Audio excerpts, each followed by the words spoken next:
Queridos hermanos, iniciamos la lección divina de este miércoles 28 de enero en que celebramos la memoria de Santo Tomás de Aquino, presbítero y doctor de la Iglesia.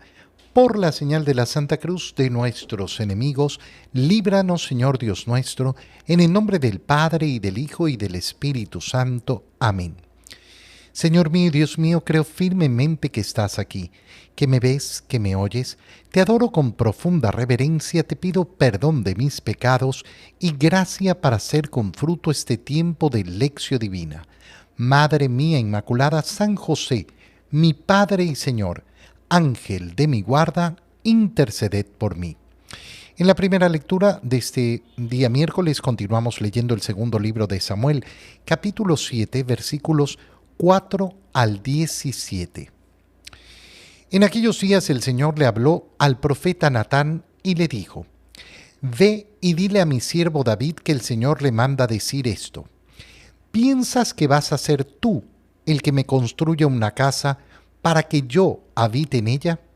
Desde que saqué a Israel de Egipto hasta el presente no he tenido casa, sino que he andado en una tienda de campaña por donde quiera que han ido los hijos de Israel. ¿Acaso en todo ese tiempo le pedí a alguno de los jueces, a quienes puse como pastores de mi pueblo Israel, que me construyera una casa de cedro? Di pues a mi siervo David: yo te saqué de los apriscos y de andar tras las ovejas, para que fueras el jefe de mi pueblo Israel. Yo estaré contigo en todo lo que emprendas, acabaré con tus enemigos y te haré tan famoso como los hombres más famosos de la tierra. Le asignaré un lugar a mi pueblo Israel. Lo plantaré allí para que habite en su propia tierra. Vivirá tranquilo y sus enemigos ya no lo oprimirán más, como lo han venido haciendo desde los tiempos en que establecí jueces para gobernar a mi pueblo Israel. Y a ti, David, te haré descansar de tus enemigos. Además, yo el Señor te hago saber que te daré una dinastía, y cuando tus días se hayan cumplido y descanses para siempre con tus padres, engrandeceré a tu hijo, sangre de tu sangre, y consolidaré su reino. Él me construirá una casa, y yo consolidaré su trono para siempre. Yo seré para él un padre, y él será para mí un hijo. Si hace el mal, yo lo castigaré con vara fuerte y con azotes, pero no le retiraré mi favor, como lo hice con Saúl, a quien quité de tu camino. Tu casa y tu reino permanecerán para siempre ante mí, y tu trono será estable eternamente. Natán comunicó a David todas estas palabras conforme se las había revelado el Señor. Palabra de Dios. En el tiempo de Adviento ya leíamos del segundo libro de Samuel justamente cómo David le decía cuáles eran sus planes al profeta Natán. El plan de construirle un templo al Señor. Y este afán del corazón de David surge por ver que él tenía un palacio y que sin embargo el arca de la alianza estaba en una tienda de campaña, como había permanecido a lo largo de todos estos años. Es una intención bella, profunda del corazón de David, y por eso la primera respuesta de Natán escuchando esta propuesta de David ha sido: haz lo que te dicte el corazón. Sin embargo, después el Señor le habla al profeta Natán y le envía este mensaje a David. ¿Cuál es ese mensaje? ¿Piensas que vas a ser tú el que me construya una casa para que yo habite en ella? Este es un modo tan profundo y tan hermoso para colocar a David en la dimensión que le corresponde. Y esto nos permite a nosotros también hacer el mismo ejercicio. ¿A qué me refiero? Qué importante es recordar que yo soy criatura de Dios, que yo soy el creado, que yo no soy el creador. Porque de una manera tan absurda, pero a la vez tan fácil, se nos puede extraviar el concepto y la percepción de quiénes somos.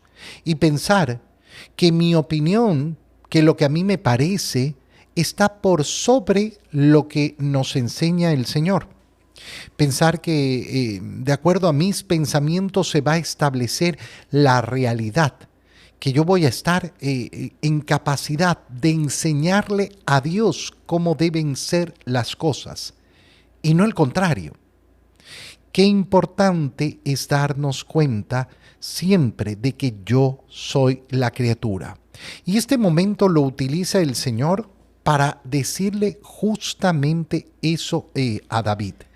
Desde que saqué a Israel de Egipto hasta el presente, yo no he tenido casa, he andado de tienda en tienda. ¿Acaso en todo este tiempo le pedí a alguno de los jueces, a los que yo puse como pastores en mi pueblo, que me construyeran una casa de cedro? Es decir, el Señor no ha tenido nunca esa intención.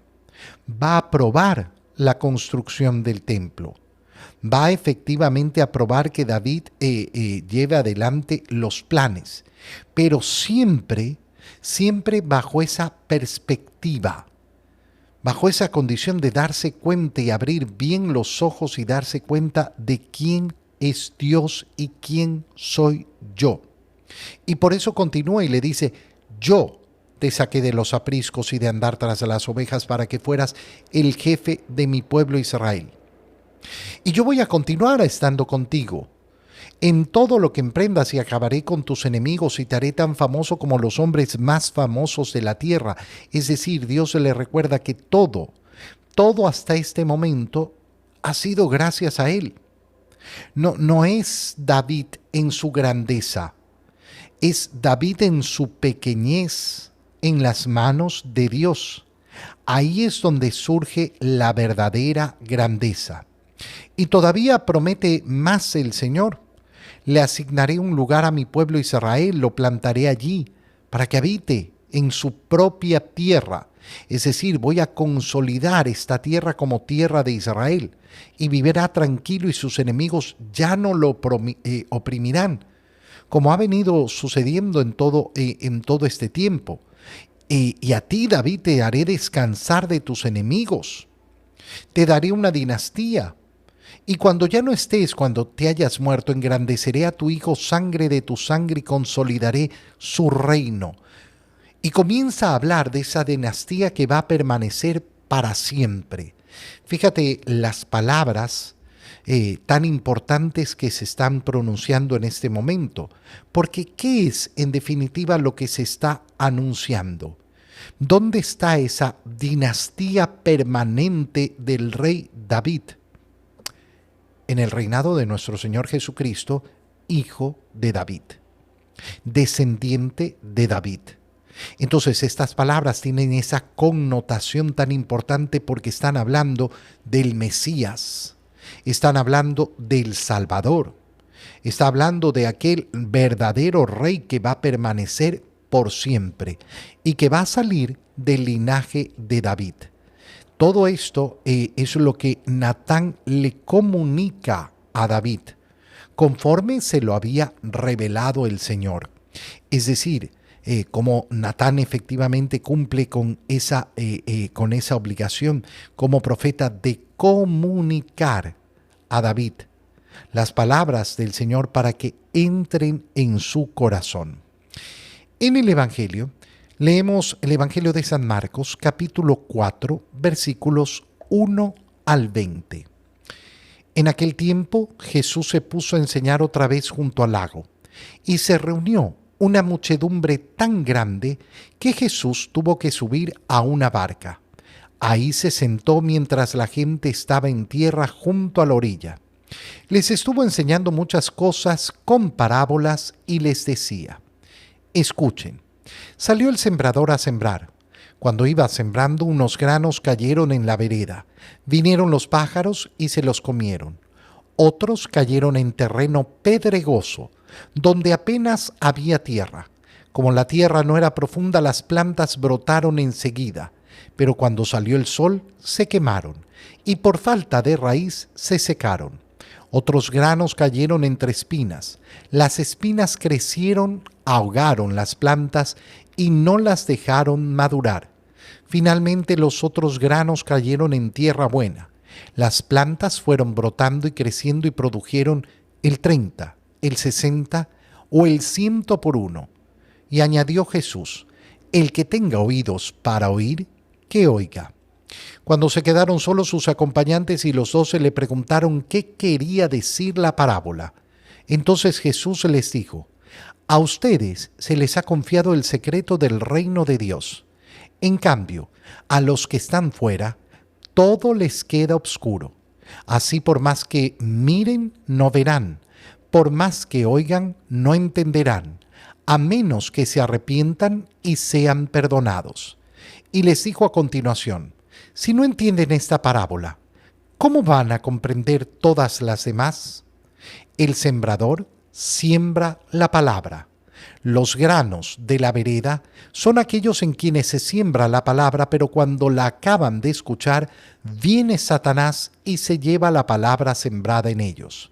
Los que reciben la semilla en terreno pedregoso son los que al escuchar la palabra, de momento la reciben con alegría, pero no tienen raíces, son inconstantes y cuando surge un problema o una contrariedad, por causa de la palabra se dan por vencidos. Los que reciben la semilla entre espinas son los que escuchan la palabra, pero por las preocupaciones de esta vida, la seducción de las riquezas y el deseo de todo lo demás que los invade, ahogan la palabra y la hacen estéril. Por fin, los que reciben la semilla en tierra buena son aquellos que escuchan la palabra, la aceptan y dan una cosecha. Unos de 30, otros de 60 y otros de 100 por uno. Palabra del Señor. La parábola de la semilla es una parábola tan profunda y tan hermosa. Y además es de esas parábolas que el Señor ha explicado. Ha explicado para que no nos quede ninguna sola duda sobre lo que quiere decir. Sale el sembrador a sembrar. ¿Qué es la semilla? Y lo dice el Señor. La semilla es la palabra de Dios. Y entonces, ¿de qué estamos hablando? De sembrar la palabra de Dios, de evangelizar, de transmitir la palabra de Dios. ¿Por dónde? Por todos lados. La palabra tiene que caer por todos lados. Qué bonito es esto, porque el Señor no nos invita a transmitir su palabra solo por un lugar. No es que la palabra solo debe ser predicada dentro de la iglesia. No, la palabra tiene que ser predicada en todos lados. En todos lados. Pero no es que, y las personas que no la quieren escuchar, siempre está la contraparte de la predicación. Por eso la semilla va cayendo en diferentes lugares. Fíjate cómo con esta parábola lo que nos está diciendo el Señor es, oye, la palabra puede producir frutos y frutos maravillosos, pero eso va a depender de la libertad de cada uno, de cómo cada uno de nosotros decide recibir la palabra. ¿Cuál es la preparación que yo tengo en mi alma, en mi corazón, en mi mente para recibir la palabra de Dios? De acuerdo a las decisiones que yo tomo en mi vida, ese es el modo en que voy a recibir la palabra. Ahora, fijémonos lo que sucede después de que el Señor dice esta parábola. Cuando se quedaron solos sus acompañantes, le preguntaron qué quería decir. Y estas palabras que dice el Señor son tremendas. A ustedes se les ha confiado el secreto del reino de Dios. A los que están fuera, todo les queda oscuro. Por más que miren, no verán, por más que oigan, no entenderán, a menos que se arrepientan y sean perdonados. Date cuenta de lo que está diciendo el Señor. La verdadera interpretación de la doctrina, la verdadera interpretación de las Escrituras, ¿a quién le pertenece? A aquel al que se le ha dado. ¿Y a quién se le ha dado? A ustedes, a los 12, a los discípulos del Señor, es decir, a la iglesia. A los que están afuera, en cambio, siempre les queda oscuro. Y por eso podemos ver cómo una persona puede leer las escrituras, puede recibir la doctrina y quedarse en la oscuridad.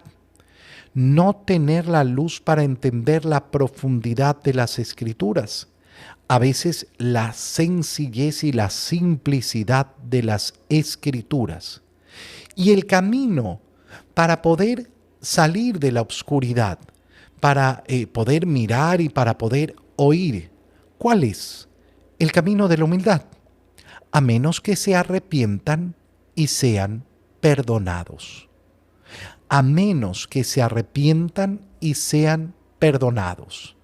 Pero fíjate después cómo el Señor lanza un reclamo a sus apóstoles y a sus discípulos, porque les dice, si no entienden esta parábola, ¿cómo van a comprender todas las demás?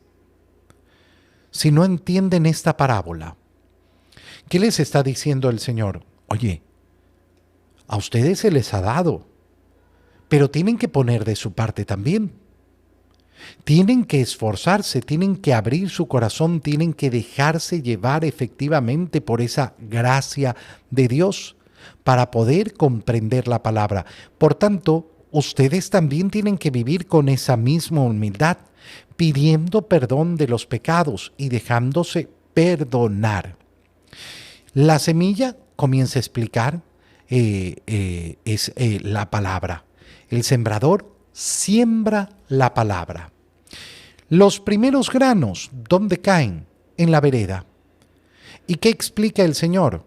Son aquellos que escuchan la palabra e inmediatamente viene Satanás y se lleva la palabra sembrada en ellos.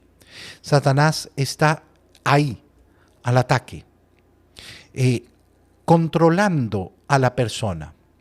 Cuando una persona está controlada por Satanás de una manera muy básica, si a una persona la tiene controlada a través de sus apetencias sexuales, por ejemplo, listo, no tiene para qué buscar más. Ahí lo tiene atrapado. Y por más que la palabra caiga, por más que escuche la palabra, no logra retenerla. No logra retenerla ni un instante, porque está Satanás al acecho siempre para quitársela. Por eso, el camino de la humildad, el camino de pedir perdón, el camino de recibir la misericordia de Dios, es el camino que aleja a Satanás para evitar esta primera condición. De ahí están los que reciben la semilla en terreno pedregoso. Son los que escuchan la palabra y de momento la reciben con alegría. Pero ¿qué ocurre? No tienen raíces. ¿Y por qué no tienen raíces? Son inconstantes. Delante de los problemas y de las contrariedades por causa de la palabra, se dan por vencidos. No son constantes. Qué importante es desarrollar en nosotros la virtud de la constancia, la virtud de la perseverancia, que viene lógicamente con la virtud de la fortaleza. Para mantenerme, y esto tengo que ejercitarlo en mi vida. Los que reciben las semillas entre espinas son los que escuchan la palabra, pero por las preocupaciones de esta vida, la seducción de las riquezas y el deseo de todo lo demás que los invade, ahogan la palabra y la hacen estéril. Aquellos que tienen su corazón solo en las preocupaciones de esta vida, en las riquezas de este mundo, en el deseo de las cosas de este mundo.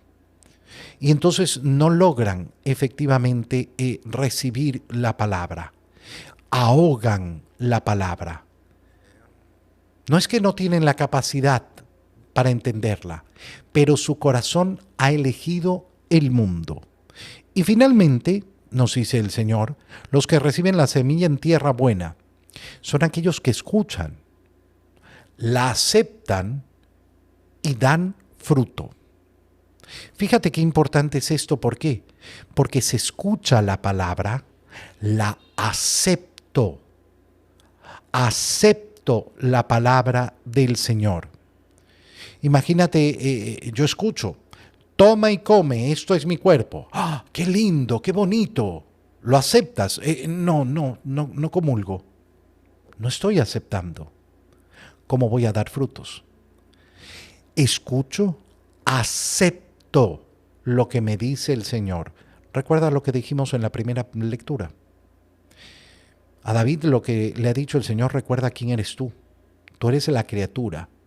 Qué bonito es cuando yo como criatura acepto la palabra del Señor. Te doy gracias, Dios mío, por los buenos propósitos, afectos e inspiraciones que me has comunicado en este tiempo de lección divina. Te pido ayuda para ponerlos por obra. Madre mía Inmaculada, San José, mi Padre y Señor, Ángel de mi guarda, interceded por mí. María, Madre de la Iglesia, ruega por nosotros. Queridos hermanos, que el Señor los bendiga, los cuide y los proteja. En el nombre del Padre, y del Hijo, y del Espíritu Santo. Amén. Un muy feliz día para todos.